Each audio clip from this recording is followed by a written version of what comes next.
Here we are again, the Jew function. By the way, Seth, I saw um, um, Benjamin Netanyahu, the new prime minister elect, just had a podcast with Jordan Peterson. He went I on, saw. I watched the first 10 minutes. I didn't. I and then bookmarked basically that. he was repeating the same story over and over. Oh, okay. No, I didn't finish it because it just came out yesterday. It's interesting. He kind of, it seems like Peterson is really trying to understand in earnest what's going on in that You little know, weird I'll tell place. you what I got the most from it Yeah. was that now for sure Bibi is a politician and No, he's really? very good at his job, but the you wouldn't see an interview like that with an American politician where a guy would sit down for an hour and a half and seem relaxed and I don't know. I was interested in the format that you could actually have a leader of a country sit down and have a conversation like Right. that, Yeah, which was that's I what thought he was. maybe that's the beginning of something new.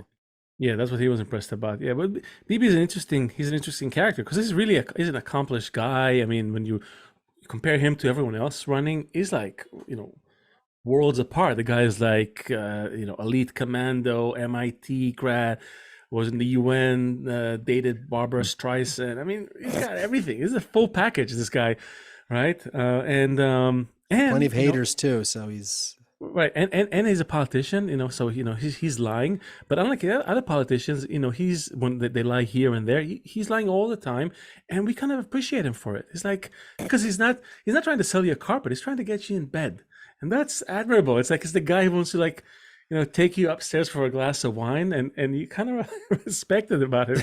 He's a player, and that's nice to have. Because they're all motivated by interest. That's fine. I'm not expecting anything from them, but maybe to try to just rein everything in, create some sort of an idea of a unified country. Maybe it'll help. I don't know, Seth. I don't have great hopes for what Israel can do to fight anti-Semitism. I hope these talks have a better chance. I'm also very, very concerned about, I think we talked about it in the last episode about Jews actually doing something. Like, let's say we found the solution to anti-Semitism. Will Jews actually listen? Will they change anything about their lifestyle? I had a The way, question like that in high school. If Jesus actually came back, would anybody believe him? If he's like, okay, now we need to do this, and would anyone right, actually? right now, comedians ask that on stage. They have bits about that exactly. Oh no, you're being stuck in your phone. So I don't know. I mean, but we have to try. We have to try, and I hope our guests can help shed some light on it. It's pretty hard to deny that if you're a student of history, like the safe money would be on another uprising against the Jews at some point. He's a member of the media. He's a writer. As a political journalist, it became a little bit scarier. If 1,000 people are running, so it's easy to get another 500 to join. Jew appearing, people getting beat up and accosted and spit at for no reason. He's a founder of Tangle News, political newsletter. Right wing and left wing agree that they don't like the Jews. Without further ado, let's welcome Isaac So. The Jews saw them all, beat them all, and is now what he always was. All things are mortal but the Jew. All other forces pass, but he remains. What is the secret of his immortality? Thanks for having me. Yes, hello. Thanks for joining us on the Jew Function, where we try to uncover the function of the Jews, and maybe that will help us solve the problem of anti-Semitism, which just that sounds harder than solving political news, if I'm totally honest with you. I used to think that the hardest thing to do is to understand women, but now I'm starting after 20 years of marriage, I'm starting to get a grip on it. But anti-Semitism, that's a pickle. It's a tough one. It's tough because it's so irrational. Yeah. Have you ever experienced anti-Semitism personally, directly? Yes, for sure. I mean, I think aside from just your standard kind of like high school, middle school jokes that you grew up with as, in a place where there weren't a ton of Jews, which was the case for me. And the odd swastika on the mailbox, right? Yeah, and just that kind of stuff. I mean, I went to school in Western Pennsylvania, so I met people in college who had never met Jews before, and would ask all sorts of outlandish questions about how I live my life and if I had horns and that kind of stuff. I mean, that stuff was floating around even when I was. How do you clean the tail? College. How do you clean the tail? And also, like maybe some animosity about what we did to Jesus, a couple thousand years ago and that sort of thing. And so I think I was always secure enough in the sort of social circles I operated in my own Judaism that I never perceived anti-Semitism as a really big threat to me. But, it was more like something that was really uncomfortable, like somebody just being rude to me for no reason than viewing it as like this big systemic threat. As a political journalist, it became a little bit scarier because sometimes I would write things that would sort of draw the ire of the kind of anti-Semitic left or right. And, getting emails with like pictures of Jews getting thrown into ovens from random anonymous Gmail accounts and stuff is kind of scary, especially when you have an online profile and, it's not hard to find somebody's address or phone number or whatever. Right. So in my adult life, in my professional life, I think the kind of anti-Semitism I've seen is a little bit scarier, but it typically doesn't really shake me up too much. I think I just sort of write it off sometimes as the deranged corners of the internet, even as it's becoming more mainstream. So maybe that's a little naive on my part, but did Jews get upset with you also about what you write? Oh yeah, for sure. I mean, I'm sure we're going to talk about this. I mean, I wrote a piece about Kanye West and anti-Semitism, and that piece alone upset a lot of Jews. I mean, I heard from a lot of people who were upset. I defended Dave Chappelle's monologue about the Kanye West situation on SNL, which that was great. I thought it was an excellent monologue. I thought it was funny. I thought he hit a lot of notes that were important to hit, and he did it in a very Dave Chappelle way. And I had a former coworker who was a journalist turned comedian who is Jewish, who was really upset with me and basically, told me in a very condescending way to put my listening ears on because I wasn't grasping the damage that Dave Chappelle had just done, to Jews across the world, which I totally don't buy. So yeah, I certainly, and I write a politics newsletter, which inevitably means I have to write about, Republicans and Democrats and Israel and Benjamin Netanyahu. And anytime you put an opinion out about any of that stuff, you're going to piss some people off. So it happens for sure. And what's your read of the situation right now? Are Jews in a good place, bad place? Some people say, well, you read the news too much. It seems like it's everywhere, but it's not really. If you live in Wichita or Hawaii, then maybe not so much anti-Semitism.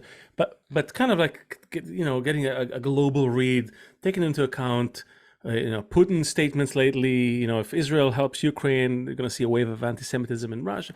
Things like that. Where are we on the scale of Semitism? Is it like somewhere between meh and run for the woods? Where do you say? Yeah, it's a good question. I mean, I guess the context is everything. I'm 31 years old, so I think in my lifetime we're probably closer to run for the woods than we've been in the last 30 years. To be frank, I think that's my personal perspective. I don't feel that way. Because I mostly view anti-Semitism in the larger context of like a lot of the fringe political movements that I think are happening right now and are sometimes exaggerated by the media and my colleagues who work in the industry. I think it's very tied into both, on the right, I think it's sort of like the very fringe nationalists, people who are kind of like, view Jews as being responsible for bringing in all the immigrants and people of color and undermining like the potential for, a Christian state. And, in sort of the Trumpist anti-interventionist right, there's a lot of why are we giving all this money to Israel and funding them and yada, yada, yada. And then on the left, they share that view with a lot of the Trumpists, right? Obviously, that, they view Jews through the lens of the Israeli-Palestinian conflict, and I think conflate all Jews with Israel. And, which is very illustrative of just how irrational the whole thing is, because, I know a lot of Jews and we don't agree on anything, let alone Israeli-Palestinian conflicts or, American politics or whatever. I will say, I mean, I was living in New York for a long time. I know you had been in New York for many years.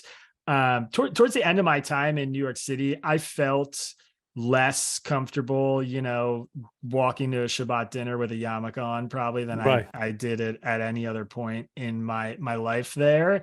And that was because I heard stories of, stuff happening in the streets. I heard stories of Jew appearing people getting beat up and accosted and spit at for no reason. And Right. so that was kind of scary. And then to see it, to see like a cultural icon, somebody like Kanye West, who has such a huge platform, spew the kind of stuff he's spewing, and then, read the comments or the reactions on Twitter or whatever, and see quite clearly that he's got thousands and thousands of people who love him and support him and believe he's speaking some profound truth. That's pretty scary for me. So, I don't know how many of those people actually care enough to act on those feelings versus they just, Well, there's always mass psychosis, so it doesn't really matter if if 1,000 people are running, so it's easy to get another 500 to join.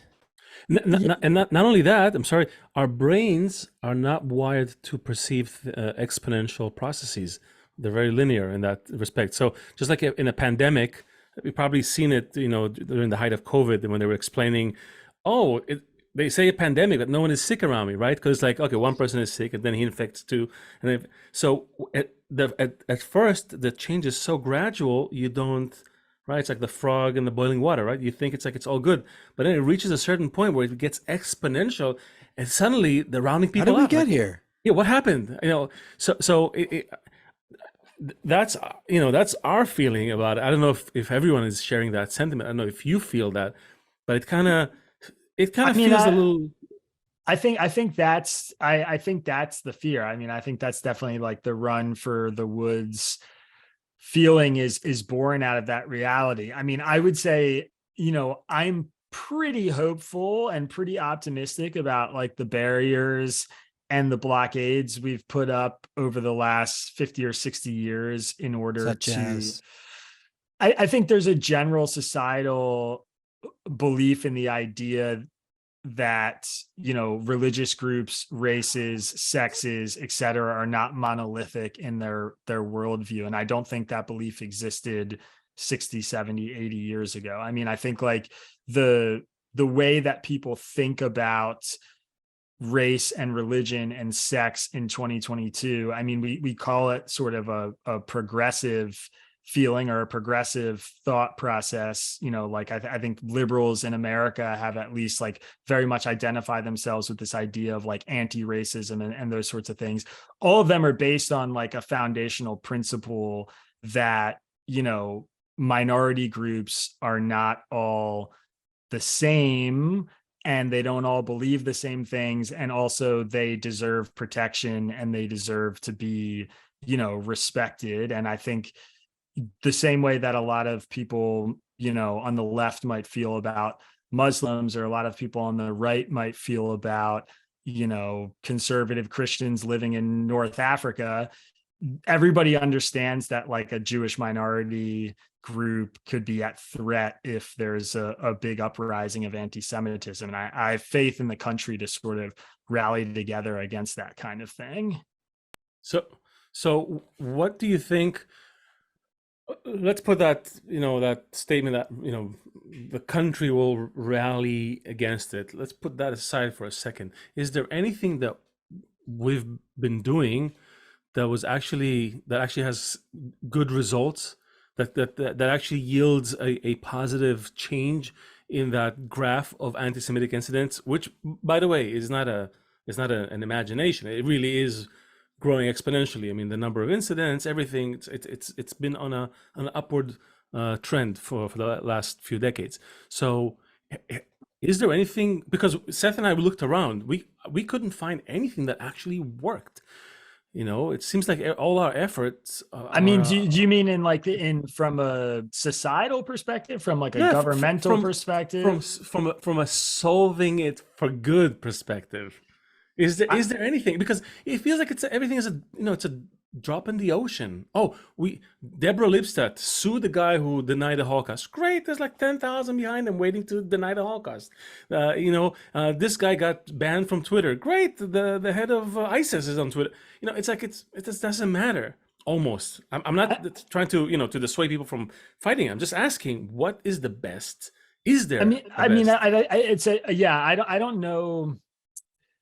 It's a really tough question. I guess like when I think about the last couple of years, I'm not sure, I'm not sure if there's like a singular thing that comes to mind. I mean, my answer is like, I think our country embracing pluralism is part of why is the bulwark against bigotry. And that is, applies to anti-Semitism the same way it applies to any other kind of discrimination.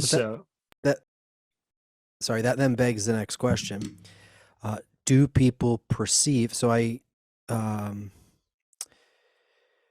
I saw last week that Ye was like teamed up with white supremacists, like was doing some interview with some like right-wing people, and I saw a compilation of all these right-wing. Yeah, right. So then there was this compilation of all of these very white supremacist guys in the media, with all their different channels and stuff, all like clips of them saying, this is information we've been trying to get out about the Jews for a very long time, and we're glad that Ye is getting it out, and so we'll keep whites and blacks separate, but at least let's work together. So my question here is there something that could unite? Is anti-Semitism different than anti-Hinduism or anti-black or anti-this or any other hatred? Is there something specific about this one that might be different than other ones? And the fact that we see all of these other groups, right, like right wing and left wing agree that they don't like the Jews. Gay and straight agree that they don't like the Jews or don't like Israel. Like, it's kind of a unifying thing for people from all different parts of life. And so my question is this intersectionality.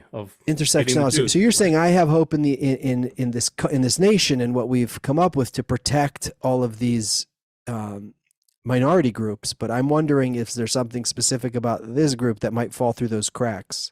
Look, I do obviously see that there's like a unifying factor of anti-Semitism in the sense that, there's clear through lines between the way the left and the right think about Jews when you go out to the fringes and you look, like I said, I mean, like you go to the Trumpist right or the super progressive left, and you can find people on both sides who are conflating, support for Israel with like a waste of US money because, there's like, this is their conflict and they're oppressing Palestinians and all these things that may or may not be true, but end up getting tied directly to like the functional power that Jews have in the United States in Congress or, in activist groups or that kind of thing. It always comes back to the idea that there's all these Jews with lobbying money and power, and both sides see that. And that's like a unifying thing. I guess my counter to that would just be, I think there's a unifying element of all discrimination, which is why it succeeds often. Like, people on the left might try and pin racism against, Black Americans onto Republicans, but go to San Francisco and look at how the progressive left, who's really wealthy, operates their housing policy. Like the NIMBY, like the not in my backyard attitude that a lot of wealthy progressives have in urban areas where they don't want multi-floor housing being built on their block that would undoubtedly be used by lower income Americans, which in urban areas often means people of color. They reject those policies because they don't want like their neighborhood getting destroyed. That's not like, oh, that's not like Black Lives Matter. We support, people of color in our country. That's like a liberal form of racism. And liberals and conservatives agree on that. Conservatives want to preserve the suburbs. They want to preserve rural America. They want to stop, the mixing of low income and high income housing development. And there's a lot of agreement there. So like, I guess I reject the premise that that's totally unique to anti-Semitism. I mean, there are lots of people from across the political spectrum who are restrictionists on immigration in our country. Obviously, Republicans want to build a border wall or whatever, but Democrats in Congress vote for millions and millions, hundreds of millions of dollars of border security every year. Biden's deporting more undocumented immigrants from the United States than Trump did. I mean, like, so I don't know, like, those things all get framed as discrimination. I think there's unifying factors in all of them. I certainly understand the threat that like, or I understand the fear from my perspective that I feel when I see what you're seeing, which is like white nationalists and supporters of Kanye West who are Black, or like the most famous Black rapper on the planet, saying the same thing about Jews. Yeah, I think that's really scary. And it's not just there. It's not, you see BDS marches. You have LGBTQ marching alongside people carrying flags of the Hezbollah, right? Right, but again, like, but even that, like, a BDS march, I would personally not classify as a form of anti-Semitism. I mean, I think there are a lot of progressive Jews who are participating in that. No, I was just pointing out the unlikely partnerships that are suddenly formed behind. Suddenly, far left and far right are like, oh, okay, here's a reason to party, right? Yeah, no, totally. And I guess, like, again, to go back to my answer to the question, I mean, I think if you take a look at where society is right now versus where it was 60 years ago, I have a lot more faith in us stamping out the sort of things that we're seeing percolating right now than I would have before. I mean, look, how's it going to get stamped out? Like, who do you have faith in? I mean, who's going to do it? Well, I think first of all, Jews have to do it. That's the unfortunate reality of the situation. Like, we do it not just by calling it out and, saying this is doing what I think you are doing right now, what I did in the wake of the Kanye stuff, what most Jews I know did. Not in a coordinated way where we have some ADL organization where we all get the newsletter of what message we need to go. But you're saying that somehow organically we need to do this. I'm saying that 60 years ago, my mom wasn't allowed to go to her high school dance because she was a Jew. No Jews or Blacks allowed in Annapolis, Maryland, right? Today, that concept is reprehensible to 95% of Americans. The country as a whole is much more receptive to the idea that we should not be broad brushing and discriminating against certain classes of people. And yet you see in Berkeley, there's no Jewish zones, right? I mean, it's weird. Totally. I mean, I'm not saying that it doesn't happen. I'm just saying that story. We want to push you on this for fun, for sport, because we want to squeeze the oil out of this olive. And if we look at Germany, for example, before the Holocaust, you had a lot of Jews who were. We want to get to a solution. We don't want to. We want to, between the two of us, the two kind of, our podcast and you here, to get some juice out of this. So we keep on grinding these things together till we get to it. Didn't we see a really progressive society where Jews were in banking, entertainment, this, neighbors, everything, and then all of a sudden your neighbor turns on you, or your That's a country, neighbors.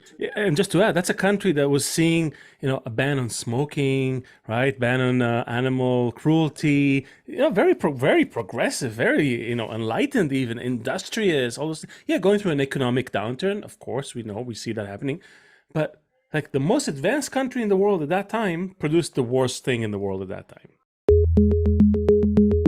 You can't change the world, right? You can't change a country, you can't change a city, you can't change a neighborhood. It's hard to get everyone in your building to agree on something, but you can change yourself. And that's what we're after. Little changes that will grow to a critical mass. What we're saying also is that we Jews, we've had it. There was a moment in time that Jews actually touched that quality that the whole world is waiting for us to give them, and which is what we're discussing in our talks. And you can hear about it in episode 7 of the Mystery Book Podcast, the first 22 episodes of this whole series. And we go into some really heartwarming descriptions, right? Like the Temple Woodstock. Love, that episode is called. What's that? Temple Love, right? Yeah, Temple Love.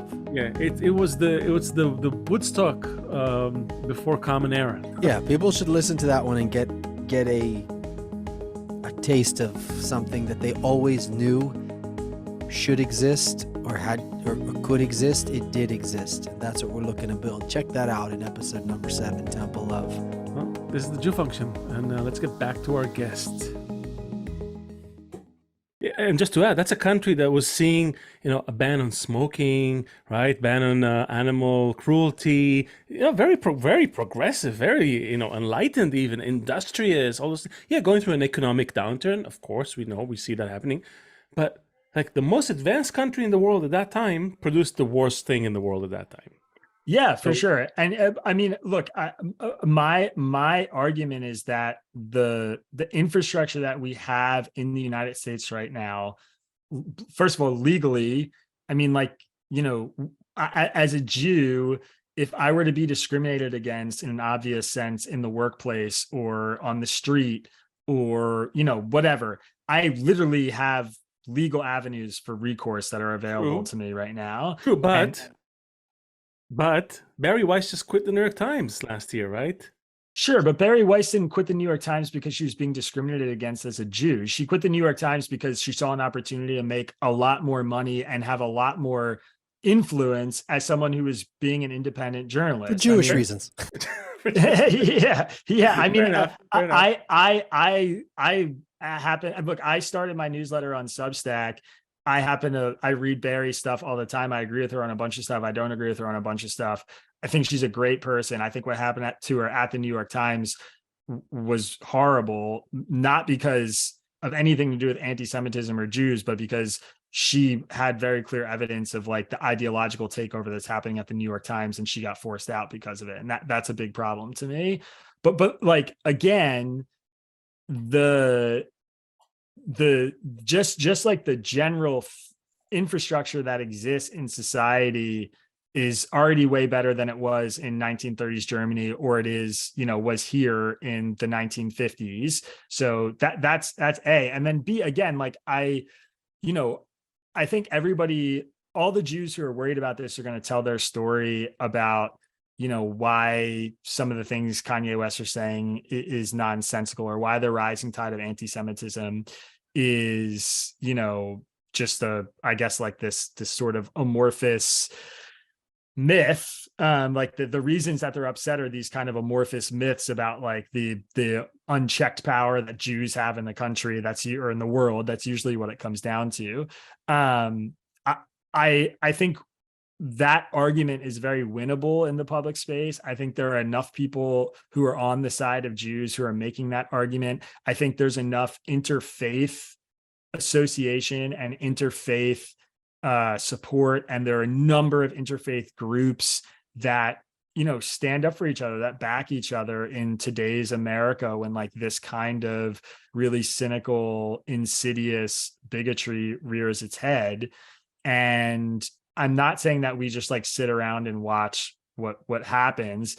I am saying that I'm pretty optimistic about, what the country finds acceptable at this moment in time, at this moment in history. I'm pretty optimistic about like the tools that we have at our disposal, the platform many Jews have, the institutional power many Jews have. Like those things are real. And I know that they're a source of anti-Semitism in some cases, but I also think they're a bulwark against anti-Semitism in some cases, because it's not like, you know, if there was like, hypothetically speaking, let's say Kanye West rallies like the Black Hebrew Israelites to start rounding up Jews in Harlem who they want to make an example out of, and, you know, whatever. I mean, like, take this to like the most deranged, frightening, whatever.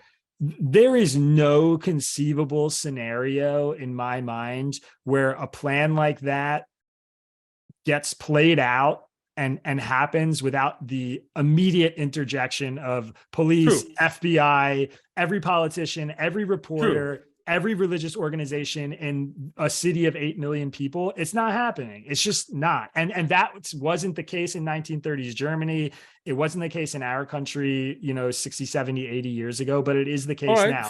Fair enough. So let's raise the stakes a little bit, make it more difficult. What we think, and also when you look at history, while history is repeating itself or moving in cycles rather, it doesn't mean that the exact actions happen, right? It's just kind of like there's like an internal engine that's at work. But when we say, for example, we say, oh, wow, we're headed towards another Holocaust type event, God forbid, maybe it doesn't have the same form that it took in Germany. Nobody said that we're talking about mass extermination, or we tend to go immediately to that picture. No, that picture was done. It's like that method is done. Plus, they showed it didn't work. So let's put that aside. Maybe there's something else that will happen. What we want to play, we want to play a what if game for a second, asking, okay, there are those mechanisms at place. Agreed. There's the use of brute force to counter all these individual uprisings. What we care about is what people are actually feeling inside, right? Because Kanye, what he showed is, first of all, that when someone actually dares to say it, suddenly there's a lot of people who, as you wrote in your article, are like nodding, right? Contemplating this. It's almost like it strikes a real nerve in people. And for me, for my money, no amount of legalization and police and whatever changes how people feel, right? People don't change how they feel. Like, you can't force someone to love you. You can say that, if we agree on the terms of the game, we'll play together. Even if I dislike you, but we have some interests. As long as our interests can meet, we'll play together. But what if our interests don't meet? What if suddenly we stop seeing eye to eye on certain things, and suddenly all these sentiments, all these pent up sentiments just bubble up to the surface, and in big numbers? Not just among, Kanye's supporters, but, just people who are like your neighbors. I had a super, sorry for the long speech, but I had a super where I was living in Brooklyn, a Dominican guy, sweet guy, amazing. Suddenly one day he comes to me like, we talked about fixing something in the bedroom, and he's like, well, you can get your people to help you fix it. I'm like, what my people? They're like, yeah, you have all the money, it's like, right? He had this picture lodged somewhere in his, right? So you don't know. You don't know how it's gonna, like, what people are actually feeling. So what we're proposing is a much deeper question. How do we fix that? How do we fix this hidden, this concealed sentiment people have towards the Jews, like the real relationship between Jews and the world? Yeah, I mean, look, first of all, I think that that's a good issue to be focused on, and I respect the sort of reframing of it as like, your point's well taken that the Holocaust doesn't have to repeat itself for this to be a huge issue that we should be worried about. Something analogous that I think of, and, just hearing you talk, like, the first thing that comes to my mind is how Americans felt about Muslims after 9/11. I mean, that was a real coordinated hysteria driven by the media, driven by a lot of people saying out loud the kinds of things that, they previously had maybe kept to themselves. And the result of that hysteria was that a lot of people held real animosity towards Muslims. They feared Muslims. They viewed Muslims as all being extreme religious zealots, in the same way that people today probably view all Jews as being, powerful and well-connected and have whatever, which Well, is they've always viewed them this way, so it's like right, sure, but it's like this source of like this insidious, like the interaction that you're talking about with your Dominican super. I mean, those are like the same, it's to me similar through lines. So how did the sentiment that we have about Muslims change from 2001 to 2022? It changed by a outspoken groups of Americans saying that kind of assumption about those people was wrong. It spoke by Muslims themselves winning battles against the FBI, having surveillance against their mosques in New York City, and winning on these ethical grounds of like, we don't deserve this. It won by, the clear fractures that I think Americans started to see in the Muslim world when they learned about the Muslim world, which was that, like, just like Jews, Muslims are not a monolith. Not all of them are extreme terrorists. There's Shias and Sunnis, whatever, all those things. Right. And so the maybe the most important fundamental underlying part of that is that if you look at statistics 20 years ago about how many Americans had a conversation with a Muslim in the last 6 months, it was like minuscule, like less than 10%. The number's not great today. I don't remember what the last time I saw it was, but it was something like triple what it used to be. And I think that is like a very key element of all of this. Again, it goes back to what I was saying about, you seem like a very reasonable, logical, intelligent person, and this is a very reasonable, logical, intelligent answer. Except, how come Muslims did it in 20 years and Jews haven't been able to do it in 4,000 years? I mean, we've been around longer. We should be able to get people to know us and I would like us. I would posit that, at least in America, I can't speak to I'm an expert in American politics. Yeah, that's my beat. But at least in our country, if you were to poll your average American about how they felt about Jews and Muslims, there would be a lot more animosity towards Muslims than Jews. So I don't think that Muslims have done it. I don't think they've succeeded. I'd like to see that poll. I'd bet my house that that Muslims would rate much cooler in terms of sentiment that Americans have towards them, their assumptions about them. But it's better than it was, 20 years ago. And I think there are a lot of things about our modern society that are playing into that. So look, go ahead, Isaac. Let me just, you're laying out a very clear, optimistic picture. I still feel uncomfortable about something, and I want to bring it up. We did the first 20 something episodes going through our history and through all of the different places where we were, with the Romans, with the Greeks, with the Persians, with the Spanish, with the Germans, wherever we went. And sometimes the Jews tried to assimilate and sometimes the Jews tried not to assimilate. It seems like there's something that it's like whack-a-mole. It doesn't matter. Whatever we can solve everything with the politicians, it'll pop up somehow somewhere else. We could solve everything there, it's going to pop up somewhere else. It seems like there's one X factor that we have that we're not able to that we didn't touch on yet. I don't know exactly how to define what it is. We call it the Jew function. What exactly, how to define it. But do you see or feel that extra kind of thing, or it's not really in your kind of worldview here? I mean, look, it's pretty hard to deny that if you're a student of history, like, the safe money would be on another uprising against the Jews at some point. I mean, that I don't have. There's nothing I can say to sort of like quell that fear. I mean, we've seen it for the last 4,000 years. As you said, there's, in like every region of the world, there is a major historical event tied to like the attempted extermination or the simple running out of town of Jews. And so, I think on some level it would be naive to sit here and say that like there's no way that could happen in America. It can never happen again. I do think, operating at that same historical level, at that same 30,000 foot view of like the history of humanity, we're living in the most accepting, nonviolent, peaceful time that we ever have right now. I mean, it's a fact. Sure. We're the most civilized society. We're the most educated.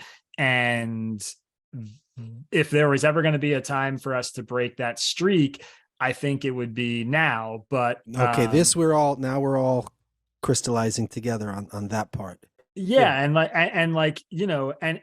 I think at the same time, I could make an argument that like we're living through, a time, a period like that, something akin to whatever the Spanish Inquisition that people are going to write about in the history books.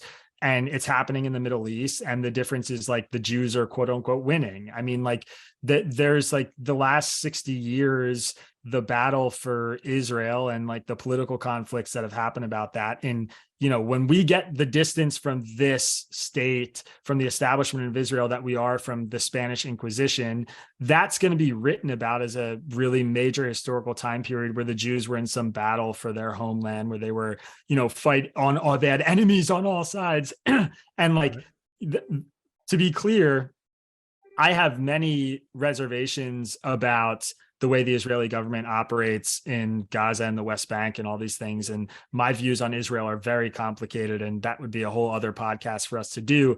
But I'm just making the point that like you could reframe what is very normal to us that we're living through right now, which is that Israel is in every single Jews in Israel are in a daily battle with people they view as their enemies on their border.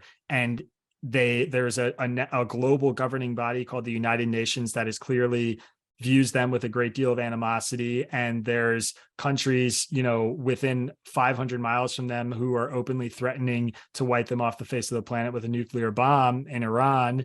And, that is just normal to us. So like, in that context, we're living through like this great historical event that we're scared of happening again, but it's just part of our lives because like there's conflicts everywhere in the world, and we have a really strong connectivity to all of those conflicts because we're living in the age of the internet and mass media and all these things. And so like, I don't know, like to me, I think we're in a pretty good position to avoid the kind of anti-Semitic uprising that would impact, a large segment of Jews in their everyday lives. But I'm sure if you went and asked Jews living in certain parts of Israel, or if you went and asked Jews living in, very racially and ethnically and religiously diverse neighborhoods in New York, they would say they're already experiencing that, the thing that we're talking about being scared of coming every day. And so it's like, it depends where you are, depends what your perspective is. True.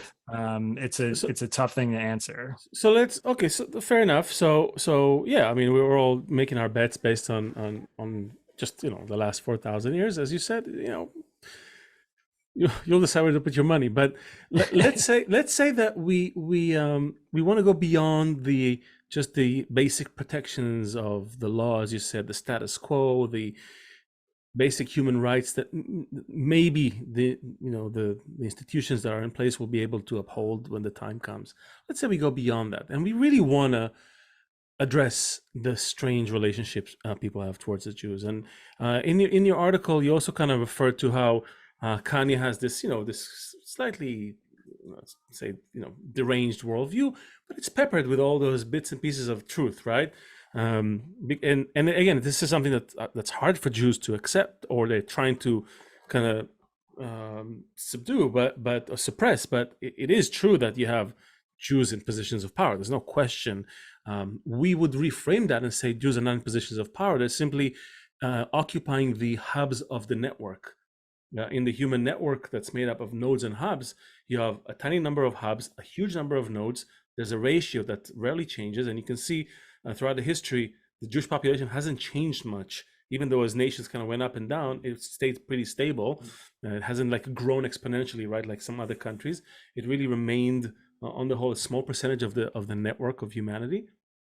And you can see that Jews often occupy these positions of the hub, meaning the place through which impulses travel through the system, right? Resources, information, money, energy, ideas, you name it, sentiments, even feelings.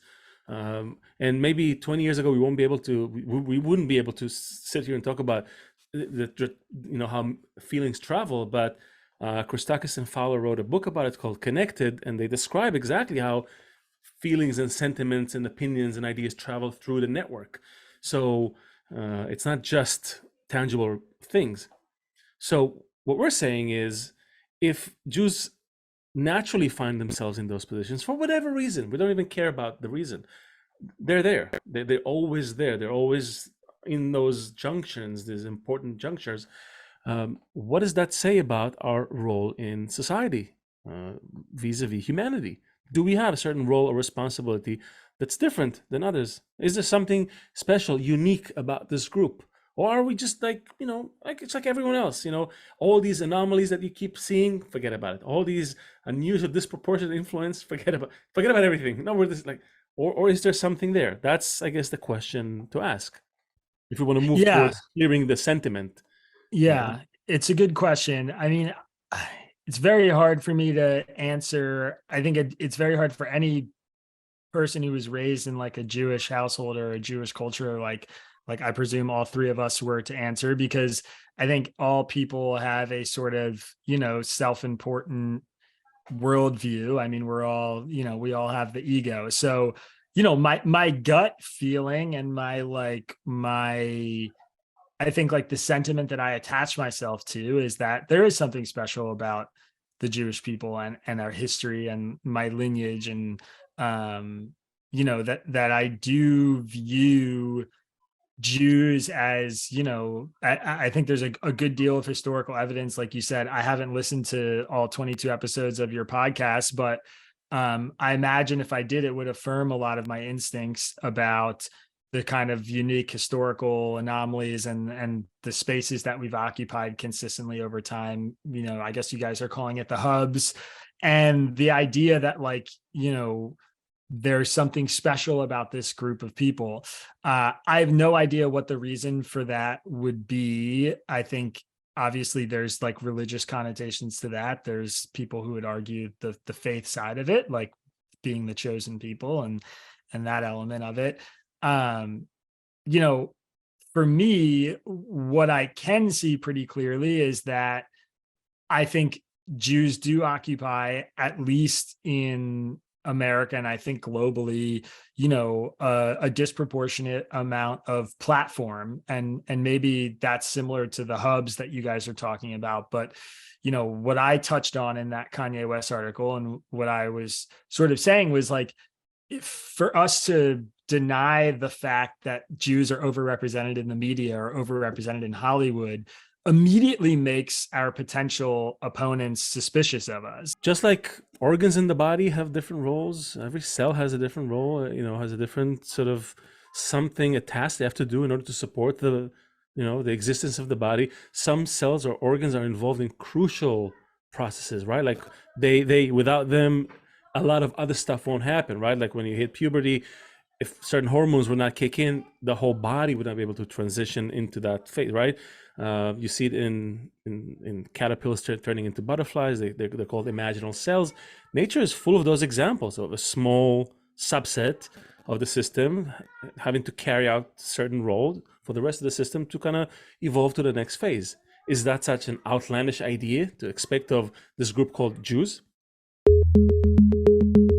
I don't think anyone else is doing what we're doing. And yeah, and that's exactly it. Nobody can comprehend what we're talking about. Who would even say that anti-Semites have anything valuable to say without saying we're anti-Semitic or we're self-hating Jews? But there's something that everybody's missing in this whole picture. And the reason why the solution is so close is because we're not waiting for anyone else to change. We're not waiting for the laws to be enacted. We're not waiting for a new politician to get elected.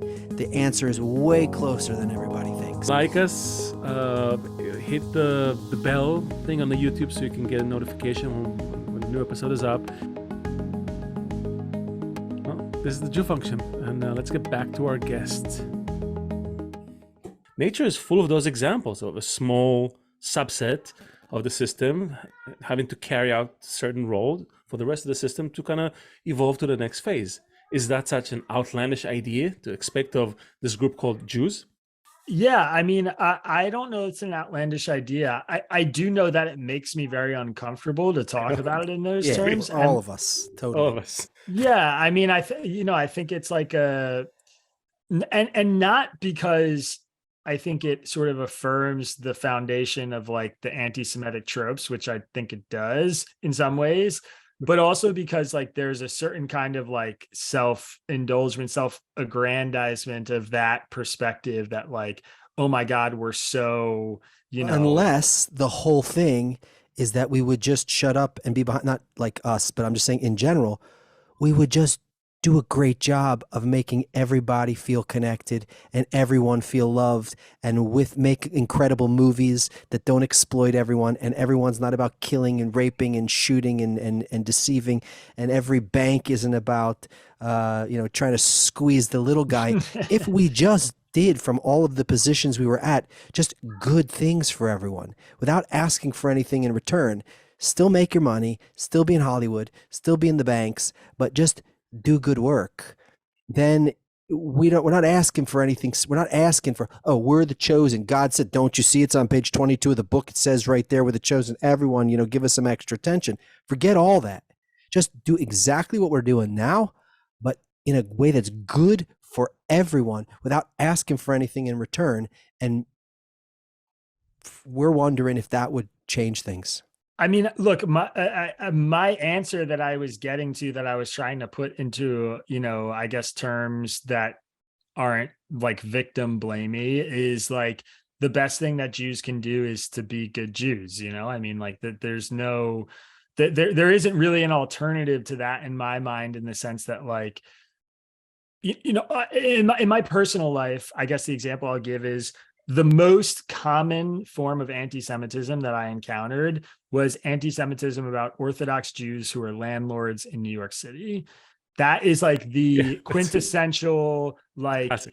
like among my friends, among people who I know, among other Jews, among family members, like the joke, the offhanded comment, and oftentimes the explicit like animosity is toward Orthodox Jews who like, it's like, oh, you like, it's, the people that like, the guy who came by today, who's just like, he won't come fix the leaking pipe or whatever.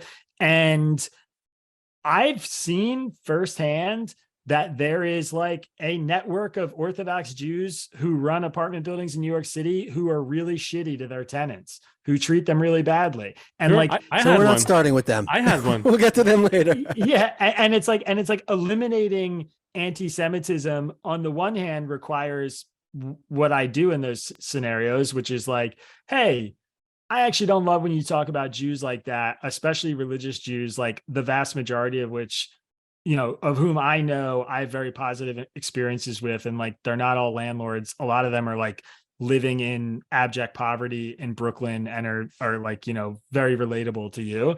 But the other side of that is like, it'd be awesome if the Orthodox Jews in Brooklyn stop being shitty landlords. Like that would help a lot. Right. So I think that is a good answer, in a very straightforward sense. So here's our proposal. Here's what we're saying. We're saying if Jews unwittingly, as Jordan Peterson, who just visited Israel a few weeks ago, said, for whatever reason, play an important role in humanity. He said it, right? His words, not mine. So if Jews are unwittingly find themselves in those positions where they can have a great deal of influence, whether through just the making all the young cool people in Brooklyn happy. Yeah. Well, so for whatever reason, Jews are there, and then stuff is able to flow through them, right? Certain tangible resources, but also certain attitudes. Meaning, if you're a hub in the system, if you act shitty, then that's what flows from you to much faster to the rest of the system. Meaning, if some Joe Schmo on the street acts shitty, he has an impact on the system, but because he's a node, he impacts 1-2 people, right? But because someone who's a hub is connected to so many And people, runs the Hollywood studios or runs all the apartment buildings in whatever, Brooklyn. Or whatever runs it is, right? A Wall Street guy, a media guy, the head of Facebook, wherever. And not only that, again, I'm saying that even individual Jews have that in them. You don't need to have an internet company on your hands. But I'm saying, let's say they play that role in the system, as network science is showing and our history is showing. What can we do to get Jews to actually rise up to that responsibility? It's like, you know, when you sneeze, the whole world hears it, right? When you smile, the whole world smiles with you, kind of thing. If you're a Jew, it's 100 times more true. Let's say that this was the case. Can we rise up to that occasion? Can we try to be that? You write in your article, Orthodox and Reforms, they hate each other. The political, all these Jews are at such a state of animosity. It's okay to disagree, but can we be in love while disagreeing? I mean, personally, I think yes. I mean, I guess my own personal experience, I think, would suggest that that's possible. Um, you know, I think a good answer to that, and something that I've talked about with like friends of mine in the Jewish world and the Jewish community, is that, you know, we need the kind of like the interfaith building that happens with Jews and other religions in our own sects of Judaism. I mean, like we actually literally need that. I went to a Balt Shuva yeshiva in Jerusalem when I was fresh out of college. You know, for secular Jews, it's a yeshiva that's made to take people who are raised in sort of secular Reformed homes and transition them into the Orthodox Jewish community. For those of you who are watching this, it clearly didn't work, but it was a really positive experience for me and exposed me to like a kind of Judaism that I had never been immersed in before. And when I moved back to New York City, I started going to an Orthodox synagogue for Shabbat services, and I became really close with an Orthodox and ultra Orthodox rabbi. And that experience is like, you know, if I had been existing in New York City without that experience, I would share a lot of the views about super religious Jews that many of my friends do, who only interact with them when they're their landlords in New York City, which is not a positive one. But because I had that sort of relationship and that connection, I grew this like really strong understanding and appreciation for their life and the sacrifices that they're living through and their devotion to, you know, religious texts and the way that they sort of live it out, and in what I view as like a very moral and just way. And I also learned that a lot of those Jews, from interacting with me, became much more respectful and understanding of the secular world. You know, like they saw somebody in me who didn't have direct animosity towards them, who wasn't like a secular Jew who viewed them like they were aliens, but as somebody they could ask questions about why I felt the certain way I did. And that connection really mattered. And that experience happened for me organically, but I think Jews could serve really well to be more intentional about doing that with each other. And I certainly, in my personal experience, I don't see many avenues where it's happening, except like maybe Birthright, which is more about, you know, getting Jews to the state of Israel rather than about getting a specific kind of, you know, different sects of Jews to sort of like spend time with each other and as you said, sort of learn to love each other. So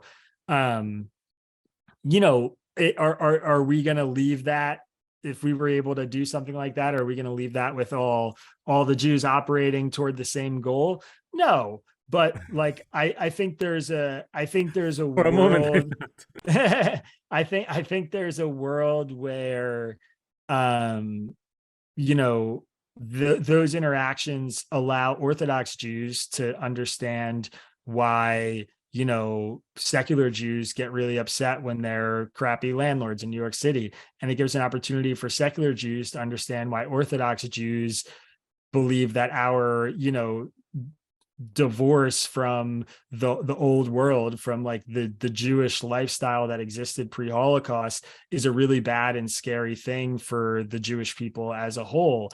And having that sort of like mutual respect and mutual understanding, I think, would promote the kind of good Jew behavior that you're talking about as like an antidote to anti-Semitism. I want to tell you, first of all, Seth wrote a whole book on it, so it's always in our Actually, it's description. called Antidote to Anti-Semitism. Exactly. Really? So, yeah, I thought you read it, but I want to just, before we conclude, I just want to just read through a bunch of quotes that I just happen to have from not religious. I mean, they're religious Jews, but they're actually Kabbalists. I don't know if you're familiar with Kabbalists, Sure. but it's like, right, before Orthodoxy, before all of that, there were Kabbalists. That's like the heart of even before Judaism as we know it. But I'm reading these quotes. Look, I'll just kind of run through a bunch. First of all, Rabbi Akiva said the love your friend as yourself. Rabbi Akiva said that's a great rule of the Torah, klal, right? From the word kolel, includes everything, right? All the details, all the little things you do. This is what it should all add up to, or even start with that, and then all the rest of the things are part of it, right? He says that we've commanded in each generation to reinforce between us the unity. That's Rav Eliyahu Kitov. Right? Okay, we get the point. So what's the conclusion? Can we become priests of love? If you knew that this was the solution, that's like really the question of it. If you knew that this was the solution, would you do it? Would you consider doing it? As crazy as it sounds, in the 21st century, where you were supposed to be the first to do it. The priest, right? The one that goes before everyone else, right? Will you do it? Yeah, of course. I mean, I think obviously, but it's easy to say that you would versus, act that out in practice. I mean, I'll say, like, in my personal life, I'm like, my reaction to the kind of wave of anti-Semitism that we're experiencing now is to be more proactive about just being a good person. I mean, I think, like, especially, again, I'm not like Jew presenting most of my life. I go to Shabbat services on Friday. I try to go throw my yarmulke on.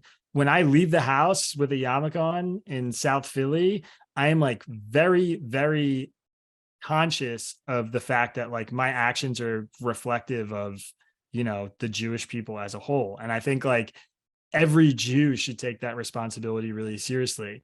When I'm hanging out with a group of people who are asking me about Judaism or who know that I'm Jewish, I'm very conscious of the fact that, like, the things that I'm saying are representative to these people who may not know many other Jews. And, like, that, I think, embodying that spirit is something that Jews, both of the secular ilk and the religious ilk and the Sephardi ilk and the Ashkenazi ilk and the Israeli ilk and the American ilk, could all really embrace and take on. I mean, I think that's a real, that's a real solution.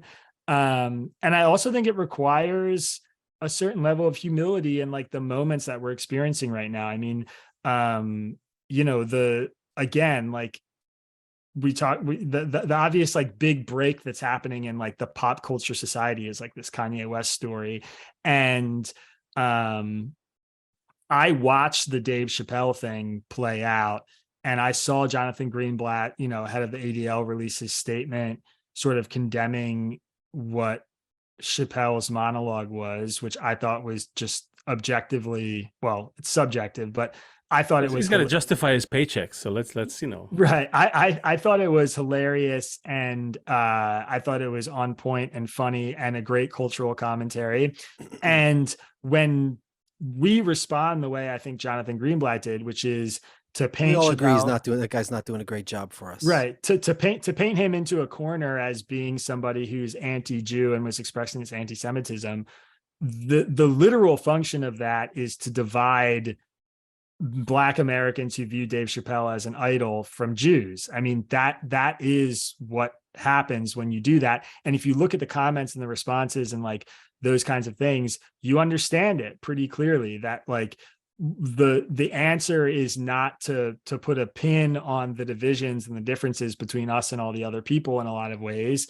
It's to accept the fact that, like, some of the cultural commentary and the foundational views of anti-Semites are based on the reality of how Jews operate and exist in the world, but they're also fundamentally divorced from reality because they assume that all Jews want the same thing, that we have these secret meetings, that we're, nefarious actors, et cetera, et cetera. And like, it's okay to hold both those things at the same time.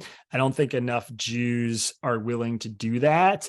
And I think we make a lot of enemies out of allies when we're like totally unwilling to accept any kind of criticism or jokes or even the anti-Semitism. I mean, we have to find ways to fight back against it and address it while also acknowledging who and what we are, I guess. So basically, maybe we can live up to the double standard that the world is setting us up against. From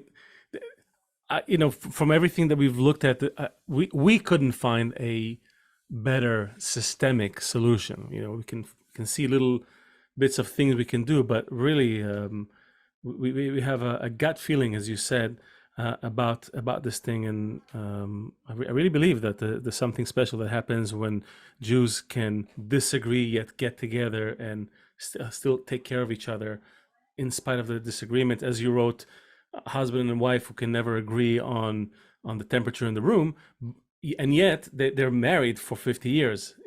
So I think that is the clue that we needed in this big crime scene. If we can do that, maybe there's something tremendous that can grow out of it. And I hope that actually more people share your optimism, but also willing to rise to this challenge. Isaac. Yeah, me too. Absolutely. All right. Yeah, this is quite a historic, like you had said earlier, from a historical perspective, that the times we're living in are very dramatic. These are history book. This is a story that would be, one of the other chapters in history, like the other incredible ones. And hopefully, we're going to have a different outcome this time than we've had any other time. And we're hoping, in addition to all the other things that are going on, that we'll be able to bring enough Jews together. First of all, our mission is unity for all humanity. That's for sure. Nobody wants to talk about anti-Semitism and Jews and that crap. Leo and I ended up stuck here because we kept running into this thorn every time we saw these problems get really bad, and it led us to this. So hopefully, if we can create some unity between us, enough of us from all different walks of life, from all different genders, from all different backgrounds, from all that, but unity and love becomes the thing we can agree on, whether we're on the right or the left or this or that, then we can flow goodness through the whole system. And that's what we're hoping. And we're really grateful that you took the time to talk to us today. And we wish you tons of luck. I just signed up for your newsletter. Yeah, read tangle.com, check it out. And no, I appreciate it. As my mother would say, from your lips to God's ears, baby. I mean, he's listening. Listen. Yeah. He's one of our subscribers. Yeah. So this is it for another great episode of the Jew Function. We were really happy to have Isaac here. As we really mean it, that you're part of our circle now. It's going to be probably a big panel someday, a big conference. I don't know, maybe a secret meeting where we get to talk about loving the world. That's what we're after. And look out for your invitation. Anyone who feels that they're part of this role, they're also invited. We didn't even touch on it, but in our podcast, in the mystery book podcast, you'll see that a Jew is anyone who carries that little torch towards uniting humanity. That's the meaning of our name. So if you're one of those people, like, share, comment, subscribe, sign up to everything, hit the bell. This is the Jew Function. You can find us anywhere. If you have a great guest, please let us know about them, and we'll gladly talk about anyone willing to take the time to talk about this important issue today. So thank you, Isaac, Seth, and thanks, guys. We'll see you around. Take care.